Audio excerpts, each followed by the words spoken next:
C'è uno straordinario momento nella Milano degli inizi degli anni 60 dell'Ottocento che ancora non è stato forse indagato pienamente nella sua portata di fatto rivoluzionaria.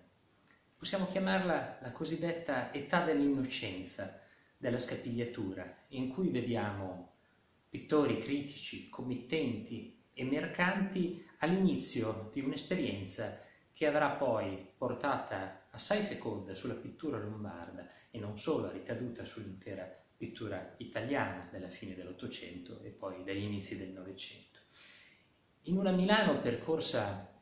da entusiasmi e speranze dopo il raggiungimento dell'unità nazionale, abbiamo la scuola di pittura dell'Accademia di Brera diretta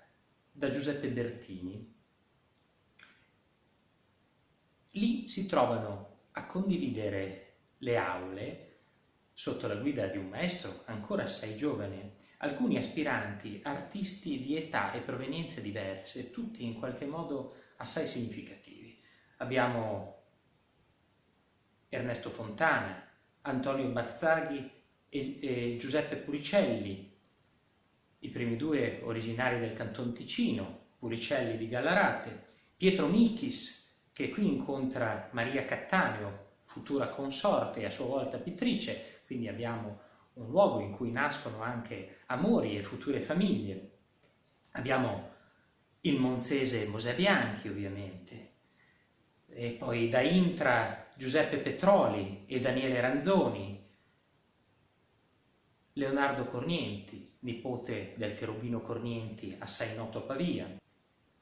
Tranquillo Cremona, che dopo essersi formato alla Civica Scuola di Pittura di Pavia con Giacomo Trécourt, era poi passato dall'Accademia di Venezia con Michelangelo Grigoletti e Antonio Zona. Bertini, nel primo decennio del suo insegnamento, attua una vera rivoluzione nel campo della didattica. In un'accademia dove fino a quel momento si era soprattutto disegnato, Bertini, alla luce delle esperienze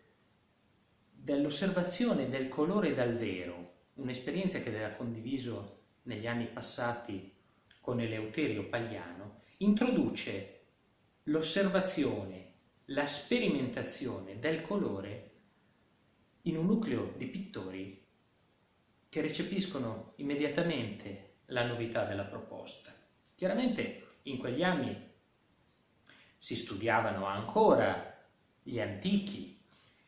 i maestri del Rinascimento e del 6-700 che erano ampiamente rappresentati nelle sale dell'Accademia di Brera, ma Bertini introduce una nuova sensibilità verso la moderna pittura inglese e francese, quindi un occhio d'attenzione alle suggestioni tardopuriste e preraffaelite e alla magniloquenza Pompier. È un periodo in cui ci sono frequentazioni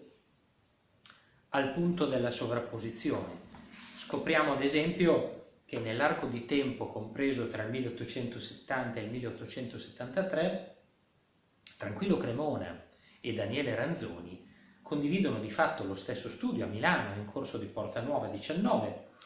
in un dialogo quotidiano, vicendevole, talmente stretto da rendere in alcuni casi veramente arduo il compito di distinguere la mano di un maestro da quella dell'altro nei rispettivi esiti pittorici. Vi erano opere eseguite a quattro mani, opere iniziate dall'uno e terminate dall'altro e viceversa. Questo è uno dei problemi in questo periodo, come tanti altri periodi con i quali poi ci troviamo a confrontarci in sede di attribuzione dei dipinti. Queste erano suggestioni liberamente tratte, veramente estrapolate con chiose del tutto personali dal segno della Scapigliatura, rinnovamento tra il Canton Ticino e la Lombardia nel secondo Ottocento, come dicevamo, un rinnovamento ancora tutto da indagare e da approfondire, stralci del saggio di Sergio Regola, Silvana Editoriale.